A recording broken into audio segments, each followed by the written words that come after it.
I'm Dr. Nancy Lawther, Acting Executive Director of the Miami-Dade Democratic Party, and I am delighted to be here as we close out the school year with a very special guest, Crystal Etienne.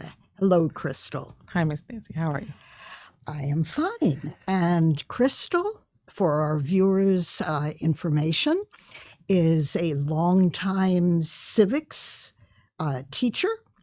And she has taught in both Brevard County and Miami-Dade County.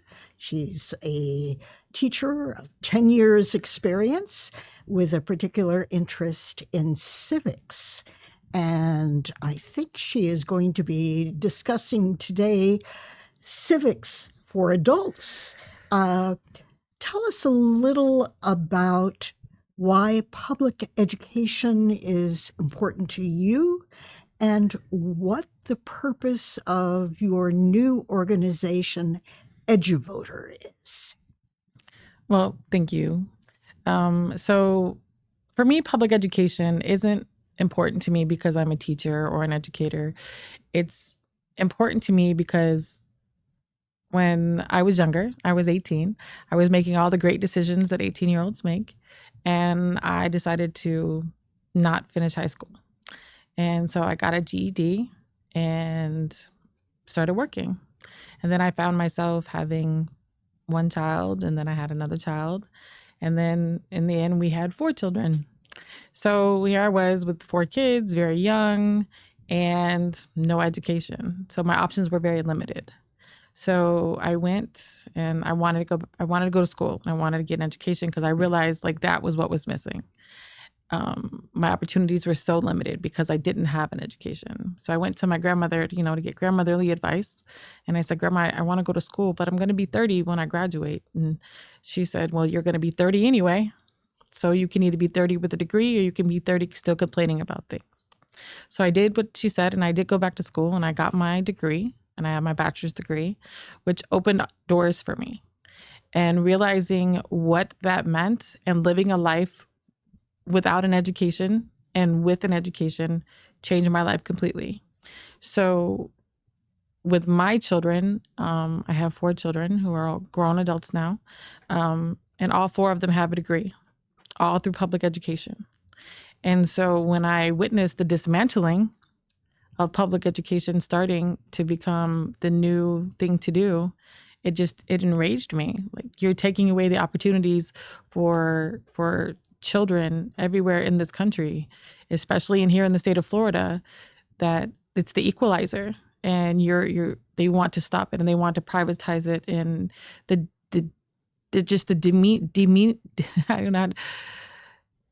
demoralizing aspects it is to make people feel that public education is somehow wrong or bad or is failing. And the attacks on public education were just more than I could take. So myself and a few others, we got together and, we want to push back on that. So the organization that we have is called Eduvoter, Eduvoter. And we came with that name because we want people to understand that public education is a voting issue. And we believe it should be a top tier 3 voting issue for people, because without public education, so many people lose so many opportunities. So we want to use Eduvoter to educate communities, give them factual information and not just the noise and the sound bites that they can get here or there or on different news channels and things like that. So some of the confusion, I know because I've heard it, exists as far as the differences between public schools, charter schools, and those private schools that accept vouchers, what are called state scholarships. Can you explain a couple of the differences between what a traditional public school is, a charter school, or a private school, areas such as funding or governance or teacher certification? Okay, sure. Curriculum and so forth. Absolutely. So obviously a traditional public school is fully funded by tax dollars, state tax dollars, local tax dollars, and a few federal tax dollars. A charter school also gets those funds. They get the state tax dollars, the local tax dollars, the federal tax dollars, but they also are allowed to receive private donations and private dollars. And that's a huge difference when it comes to funding. So that's a big problem. And then for private schools, they're funded through private dollars, but also now that they're allowed to receive the state vouchers, and I always call them vouchers, they're not scholarships. Scholarships are earned by people who work hard. Vouchers are given, their tax dollars being given away to people. So there's a big difference between a voucher and a scholarship. I know they want to call them scholarships, but they're vouchers. So that's the funding aspects. The curriculum, obviously, traditional public schools, we follow what the state provides. Period. Like, I know there's a lot of things say, oh, teachers can say this and teachers can say that. But teachers' salaries, first of all, a lot of teachers have their pay based on test scores. So performance pay. So we can't just go in and teach whatever we feel like teaching, because if those students don't pass those tests, those state mandated tests, then that falls back on us. We are governed by the Florida State Board of Education as well as the local district Board of Education. And then obviously we have to follow all the laws that are directed towards public schools. Charter schools primarily are governed by a governance board for the charter school. They have to follow this, they have a little bit more leniency in the curriculum, which is why you will see some different teachings. They do have the state take the same tests as the state mandates, but they don't fall under the jurisdiction of local school boards. They have their own governing boards. And then private schools that receive vouchers, there's no state oversight. There's no government oversight whatsoever. They have their own curriculum. They have their own laws. Any of the laws that have been passed in the past couple of years, because we know there's been a lot of laws passed that affect public education, they don't apply to the private schools. The private schools still have full autonomy to do what they want. And then the other thing with licensing, so obviously in a public school, you have to be a state certified teacher. There's no way around that. In order to be a teacher in the state of Florida, you have to be a certified teacher. With charter schools, you are supposed to be a certified teacher, but we do know in the core classrooms that is oftentimes the case, but there are loopholes where they, some schools do circumvent that. And then in a private school that receive vouchers, there's no certification required for teaching. So that's a huge difference. And then the other difference, just to go back to charter schools real quick, is the fact that most of their hiring and stuff is done by an outside source. So they have what is called an education management organization that typically will make all the decisions for that. And that company is a for-profit management company. So a lot of times people say, well, charter schools are public schools.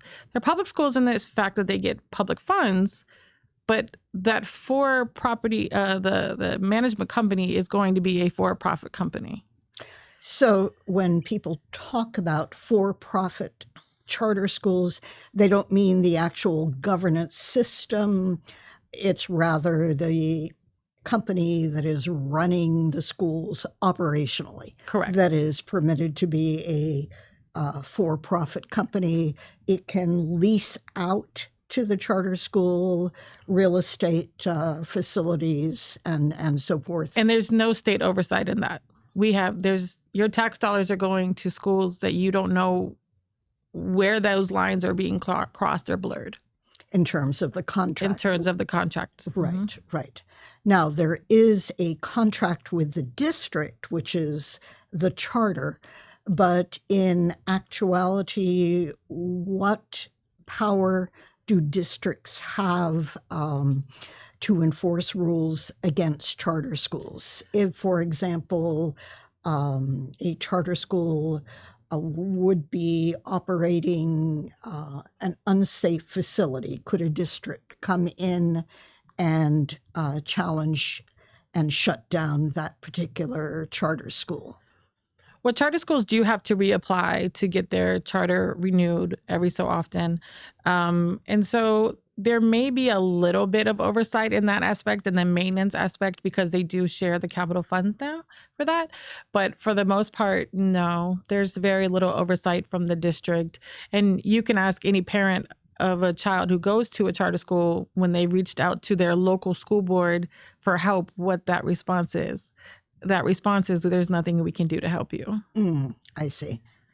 So we've talked about regular public schools, district schools. We've talked about charter schools. We've talked about private schools. There is another educational option that we haven't discussed at all, which is homeschooling.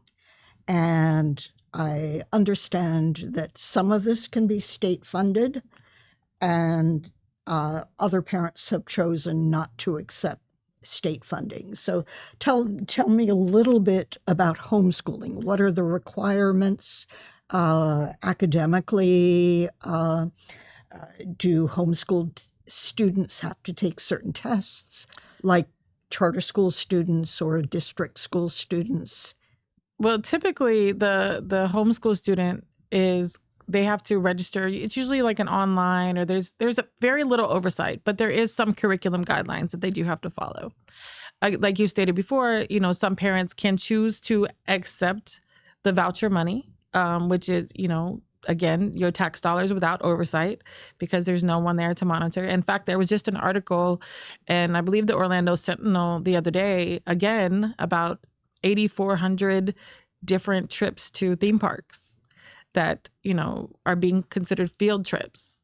I guess that's, but the money is supposed to be spent on either curriculum, textbooks, or workbooks and things like that. I mean, there is a little leeway, but I think a trip to Disney World is a bit excessive for the voucher. Okay. So from what I understand, anyone who is accepting a voucher for homeschooling, they have to take at least some national norm referenced test. Otherwise, but the national norm reference tests are not comparable to the state standardized tests, from what I understand. So exactly. So there's no state standard being followed. So if you're taking a national test, it's geared to be a little easier than some of the more difficult tests that the traditional public school would take. And I just want to go back to the private schools real quick. The private schools don't take any of the state standardized testing that we have to take as traditional public schools. They're not required. They're not required to. They have their own testing and their own different things, but they do not have to take the same state mandated test that we have to take. So that's going to be important in terms of any parent who wants to consider different options. And Right. we'll get to that a little bit later. But first, I want to touch on the what happens if you have a child with special needs. Can you go through the different scenarios? If you're in a public school, if you're in a charter school, if you are in a private voucher accepting school? So in a traditional public schools accept all students regardless of disability, and we attempt to teach that child to the best of our capability based on that student's needs with an individual education plan, IEP. And there's other individual education plans that have that, not everybody's going to know those contexts, but if you have a student with special needs, you know what I'm talking about.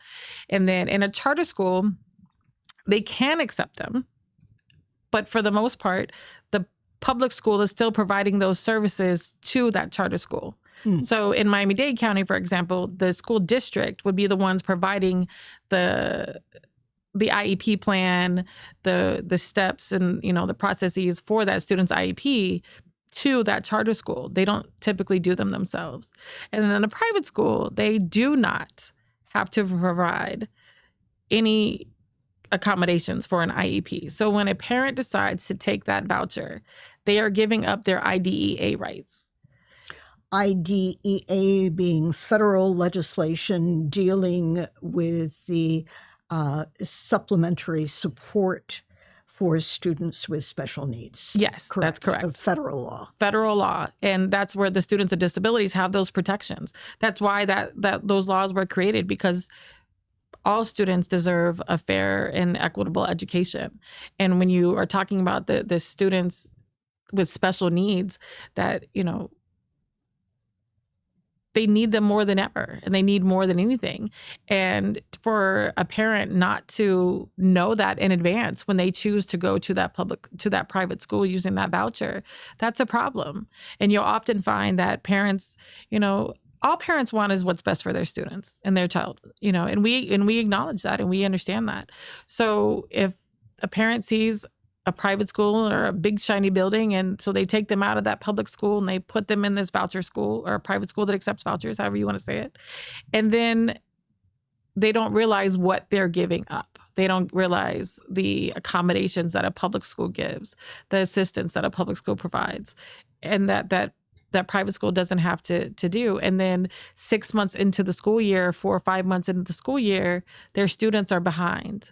And then what do? Then they end up pulling them out. That student ends up coming back to public school, often further behind than where they were. Now that money stays with that voucher in that private school. We don't get that money back immediately. It takes, if we ever get it back. So it's a really interesting, deceptive process, in my opinion. I believe you had proposed a suggestion for a bill to remedy that situation, at least in part, to make a parent's decision a little better informed. Can you describe that? So what we wanted the bill to do, and it actually did really well through the Senate, and I applaud and I thank Senator Sharon Jones for sponsoring the bill, and the fact that, it did go through the Senate. So, they do see the importance. So what the bill was basically asking that the private school tell a parent in advance, before they register their student, what services they will or will not provide. That's it. We're not requiring them to provide the services, simply giving notification in advance, hey, this is what we can and we cannot do for our student. If you still choose to bring your child here, then that's your decision. But parents deserve the right to have a choice. There's always these words, it's parental choice. But what about informed parental choice?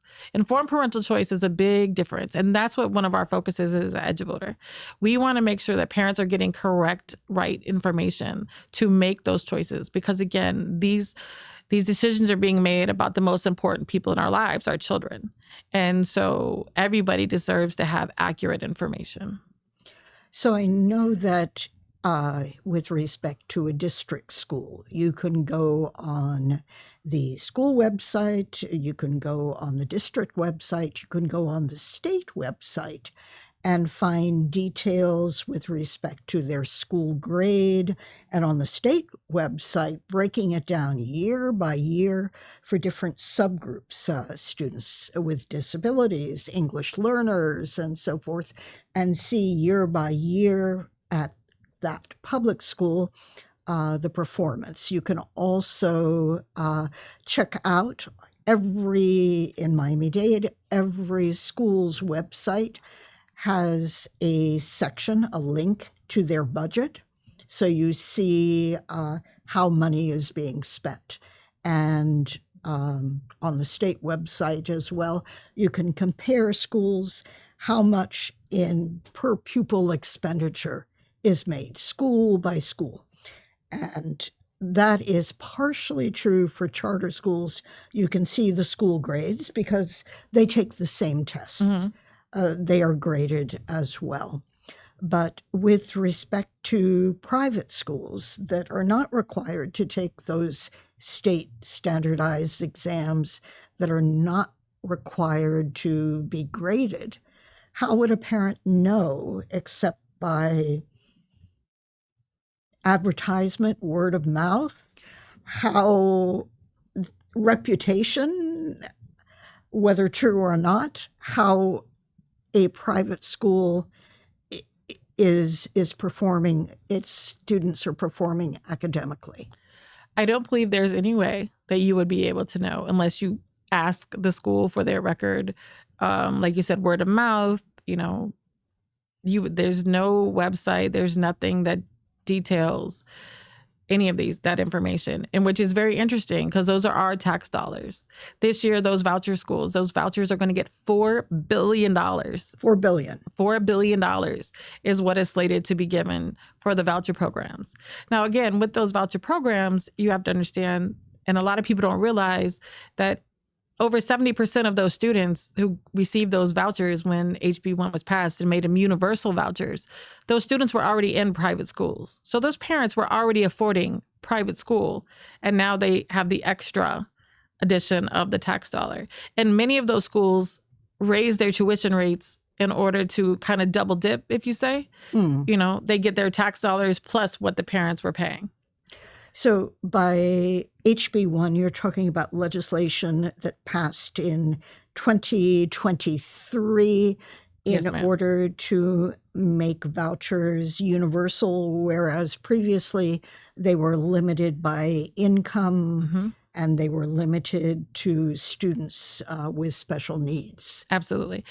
And we're okay with that. Obviously, listen, we're okay with school choice. Everybody in school choice has always been there. What we're not okay with is tax dollars funding that choice for these private schools and, even the choice when it comes to some of these charter schools. So our tax dollars are being used to build some of these charter schools, to facilitate these charter schools. But yet, when a hurricane comes to Miami-Dade, can we go to those charter schools as shelters if we need them? No, we cannot. So why are our tax dollars being used? When we have great public schools, if they were to take those $4 billion for those vouchers, the extra money that they're giving to the charters and invest it in the public schools, the traditional public schools in the state of Florida, we'd be number one. Instead, we're 50th in teacher pay. Our test scores drop significantly every year now. And what is it all for? The goal is obviously privatization, because they see it's a real estate grab for the charters. The curriculum for the private schools, they can teach what they want without any oversight. They can admit whom they want. And I was just going to say that they can admit or not admit whom they choose. Whereas a traditional public school, I believe we ended up getting upwards of 20,000 new students last year when in the past 2 years with the war in Ukraine starting and, all these things happen. We take all students because that's what education is for. It's for the kids. Because without, I don't know how else to get people to understand, education is the future. No education, no nurses, no education, no teachers, no education, no doctors, it's the most important thing that we do in this country is educate our children. Absolutely.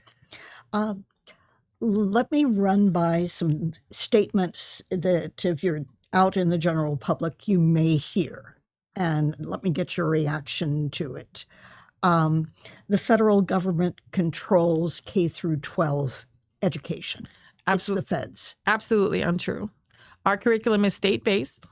And in fact, only about 10% of our funding comes from federal dollars. But our curriculum is state-based. Everything is gone through it, which is why not only is it created at the state level, the books and the publishers of the books that we are permitted to use goes through the state level. There's very little. We do have teacher autonomy to the point of we can teach our lessons in the manners that we want, but we still have pacing guides that are state-based. We have tests that are state-based. It's all unique to each individual state. The feds have nothing to do with it. What the federal government does is make sure that schools aren't allowed to discriminate, that schools have to teach the students with disabilities the same way they would teach a student without a disability. That's what the federal government does. And make sure that the students who need a free lunch have access to food. And of course, all of that is in question right now, depending on the dismantling or not of the Federal Department of Education and the upcoming budget, which is not determined. It's the scariest thing is watching the dismantling of education with the goal. What is the end goal? Why? And the lie behind it that, it should be given back to the states. It's in the states. Like it's a lie. It's just a lie. There's no other way around it. It's a lie. It's not even misinformation. It's a lie.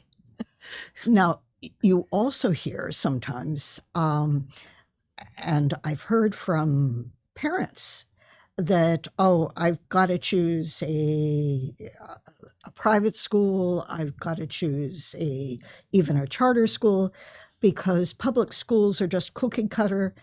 They're one size fits all. And is that something that is relevant? Is that something that is true? It is relevant, but it's untrue. In Miami-Dade County, for example, you have in Homestead, you have the Medical Mass Academy. Like you have Dash. You have so many different options for magnet schools and IB programs. There's such a variety of schools. One thing I will say about MDCPS is they do not do a good enough job advertising all the great school options that they have. And also, as a teacher, one of the things that is most emphasized to us is differentiated instruction. We meet our students where they are, and we recognize what they need more than anything. And I would push back and argue that the charter schools are the cookie cutter schools, because although they can use a little bit different curriculum than we do, they're not monitored the same. They don't have the same accountability.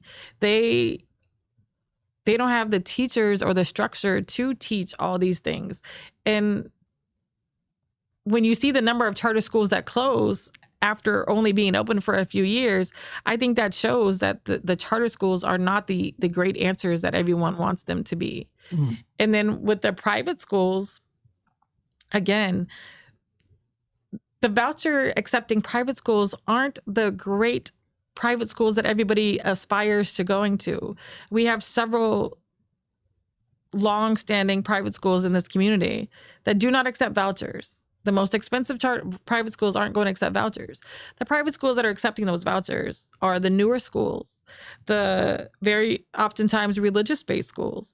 Often they're going to be the schools that you see in the plazas with the Big Bird painted on the outside or something.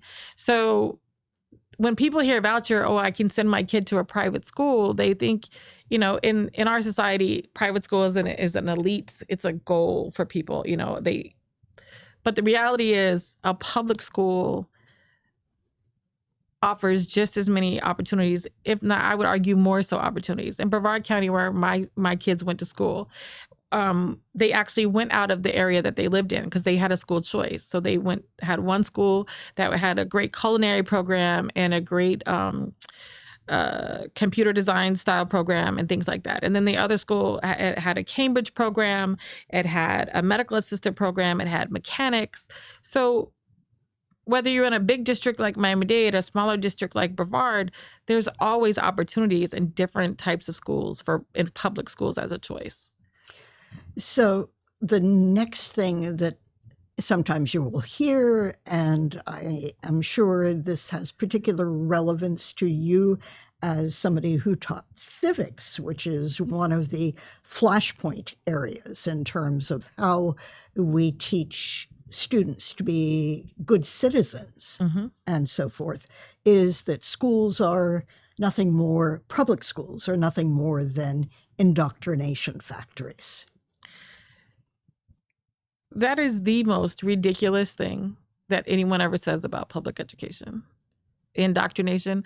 We're so busy trying to make sure that our students are able to read on grade level, that they're getting the information that they need, to put their cell phones away, to not spend 20 minutes in the bathroom, to do their homework.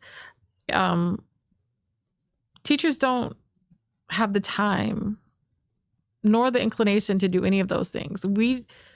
If you meet a teacher, you know all they want to do is help their students, to make their students the best. Do we teach kids how to think critically? Yes. because that's what we're supposed to do. We want them well-rounded. We want them to understand different perspectives.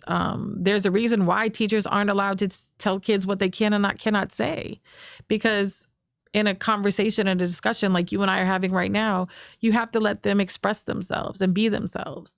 I think the culture war attacks on teachers and on public education specifically is to kind of divert from what's really happening. Why do they want to privatize public education? Obviously, there's a lot to do with the finances of it.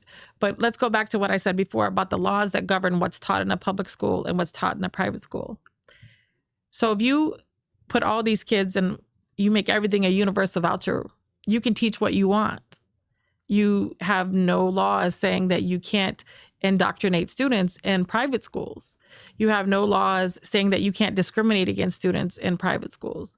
So if you are able to privatize education, then the guidelines are different for you now.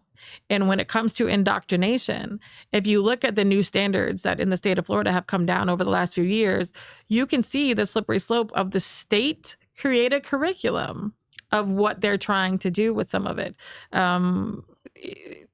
Rewriting of history in some aspects about, African-American history, changing the way we teach civics, having more of a religious base to it in the beginning. Even indoctrinating of what it means to be a patriot, what it means starting in kindergarten, what citizenry looks like. For me, that's a parent's choice. What that looks like, what it means to be a good citizen. We should be helping give that foundation, but those morals and those values come from the parents. That shouldn't be something I'm trying to teach to a student, but that's what, that's the real indoctrination. That's the real curriculum that needs to be focused on, is why they want to privatize. So this is obviously a subject that you're very, very passionate about. Yes. And your organization is Eduvoter. Eduvoter. Why should voters care about public education? Like I said before, Benjamin Franklin, and I'm paraphrasing, I'm not a quoting expert all the time, said, the best investment you can make is in education. And investing in our students' future and the future of this country and democracy is having a well-educated electorate. We know what happens when people don't have an education. We see, oftentimes people saying, you don't need to go to college or you don't need to focus on that. But that's not true. You need an education, whether it's in a trade school, whether it's in a college, like you need that. And if you're a citizen, and let's say you don't have students in school anymore because you have adult children now, why should you still pay for public schools? Because when you go to the doctor, you want your nurse to be educated. You want them to know what they're doing. You want them to be able to do those calculations to make sure they don't give you too much medication. When you go to the mechanic, you want that mechanic to go onto that can read what's wrong with your car. It's just mind-blowing to me that people cannot grasp how important. There is nothing more important in this country than educating our children. Well, you've made a very strong and passionate statement there, and I thank you so much for joining us today. And we would love for those of you who are listening to join us again the next time. Thank you very much, Crystal Etienne of Eduvoter, and so long.